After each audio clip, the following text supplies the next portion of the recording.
Trump जिस Gaza deal को लेकर बड़ी बड़ी बातें कर रहे हैं, अब उस डील को फेल करने के लिए नेतन्याहू और हमास दोनों तरफ से बड़े सिग्नल मिल चुके हैं।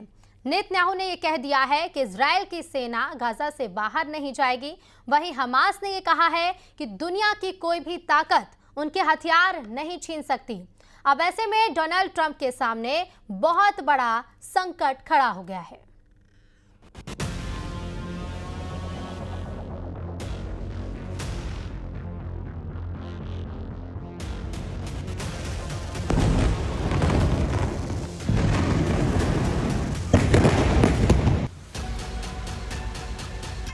गाजा पर सबसे बड़ा धोखा मिल चुका है। इजराइल और हमास दोनों तरफ से डोनाल्ड ट्रंप पर बुरी तरह फंस गए हैं, क्योंकि जिस गाजा डील को लेकर ट्रंप पश्चिम एशिया में शांति वाला कबूतर उड़ाना चाहते हैं, उस डील से पहले ही नेतन्याहू की बमबारी ने गाजा में कोहराम मचा दिया है। इजराइल की सेना ने एक दिन में 50 लोगों को मौत के घाट उतार दिया। उसी डील पर राजी होने के साथ दूसरे धोखे का सिग्नल हमास से मिल रहा है। हर शर्त पर तैयार होने वाले हमास ने साफ कह दिया है कि वह हथियार नहीं छोड़ेगा, इजराइल के आगे सरेंडर नहीं करेगा। अब डोनाल्ड ट्रंप की नेतन्याहू और हमास दोनों से क्या उम्मीदें हैं, इसे उनकी सोशल मीडिया पोस्ट के जरिए समझिए। डोनाल्ड ट्रंप ने कहा है, जैसे ही हमास पुष्टि कर देगा, युद्ध विराम तत्काल प्रभाव से लागू हो जाएगा। इसके साथ ही बंधकों और कैदियों की अदला बदली शुरू हो जाएगी। ट्रंप ने यह भी लिखा है कि इजराइल की सेना पीछे हटने को तैयार है और नेतन्याहू शुरुआत में तय हुई वापसी रेखा पर राजी हैं। लेकिन ट्रंप से मिलकर बड़े बड़े दावे करने वाले नेतन्याहू अचानक पलट गए हैं। उन्होंने साफ कह दिया है कि इजराइल की सेना गाजा में गहराई तक मौजूद रहेगी। אנחנו על סף הישג גדול מאוד. זה עדיין לא סופי. אנחנו עובדים על כך במרץ. ואני מקווה בעזרת השם שבימים הקרובים, עוד במהלך חג הסוכות, אוכל לבשר לכם על השבת כל חטופינו, החיים והחללים כאחד, בפעימה אחת, כשצה"ל נשאר בעומק הרצועה ובשטחים השולטים בה. नेतन्याहू के इरादे बता रहे हैं कि ट्रंप को बड़ा धोखा मिल सकता है, क्योंकि इजराइल की वायुसेना अब भी गाजा में बमबारी कर रही है और दूसरी तरफ नेतन्याहू खुद बोल रहे हैं कि उनकी फौज गाजा के उन इलाकों पर कब्जा कर रखेगी जहां वो इस वक्त मौजूद हैं। इजराइल के टैंकों से लेकर बख्तरबंद गाड़ी लगातार गाजा के अलग अलग इलाकों में ऑपरेशन कर रही हैं। यानी हमास के हाँ और ना से पहले ही इजराइल ने अपना फैसला सुना दिया है और इसीलिए नेतन्याहू के इरादों को शक की निगाह से देखा जा रहा है।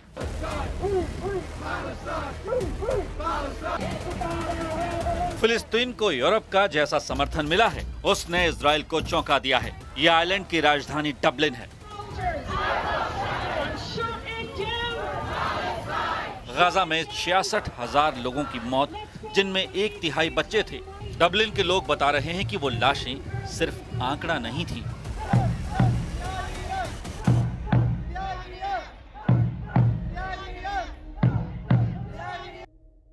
I'm here as a Jew from Palestine, so my family, my dad is actually Israeli, and I think I just feel really, I guess, betrayed by Zionism, that they've represented Jewish people as being occupiers, as not respecting human rights, and committing a genocide in the name of Jewish safety, and I'm having absolutely none of it. And I just think that it's like really essential for every Jewish person to stand up and say this doesn't represent us, and that we believe in Palestinians having the same rights, whether in Israel proper and the end of occupation. So that's why I'm here.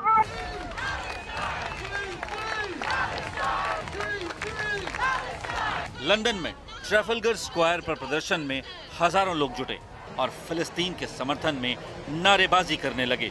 London की police हरकत में आई और इस तरह लोगों को वहां से हटाने की कोशिश हुई। यूरोप के वो देश जो अब तक इजराइल को हथियार और तकनीकी सहयोग देते हुए नजर आए हैं, वो अब फिलिस्तीन पर एक अलग देश का ठप्पा लगा रहे हैं।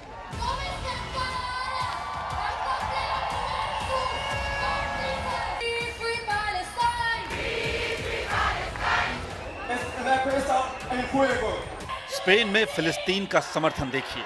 हजारों लोग बार्सिलोना शहर की सड़कों पर उतरे।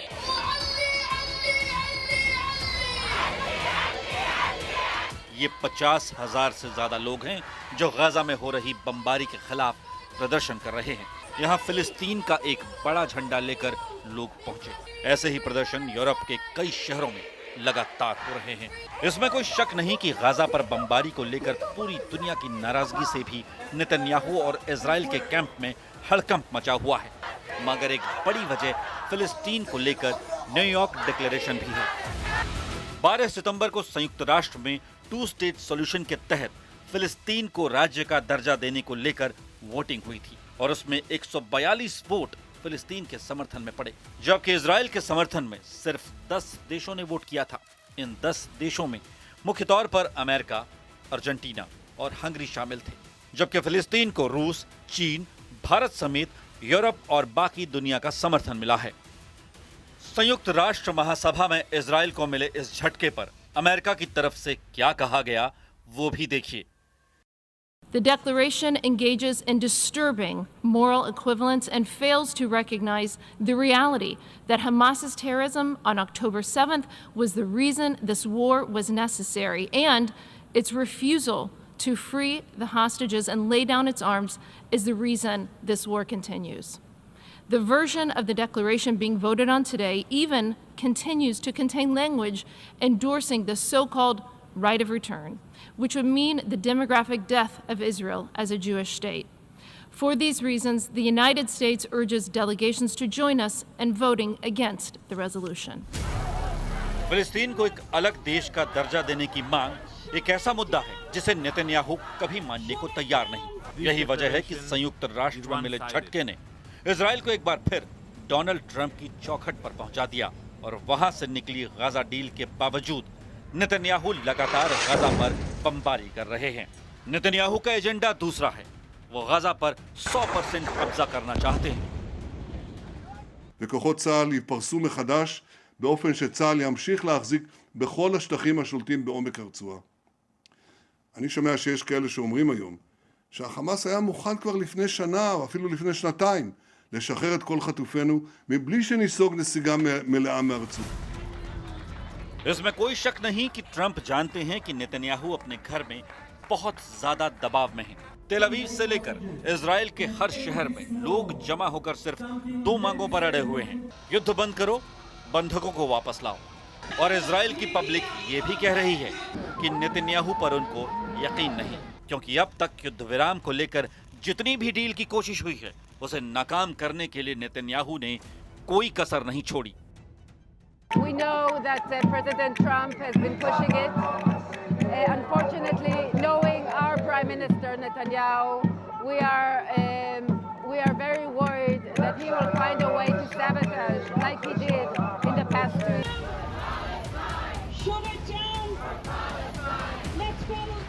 इजराइल की सड़कों पर ट्रंप और नेतन्याहू के पुतलों के साथ प्रदर्शन हो रहा है। ये तस्वीरें ऐसी हैं जो व्हाइट हाउस में भी देखी जा रही होंगी। डोनाल्ड ट्रंप भी जानते हैं कि इजराइल की पब्लिक अब युद्ध का समर्थन नहीं कर रही।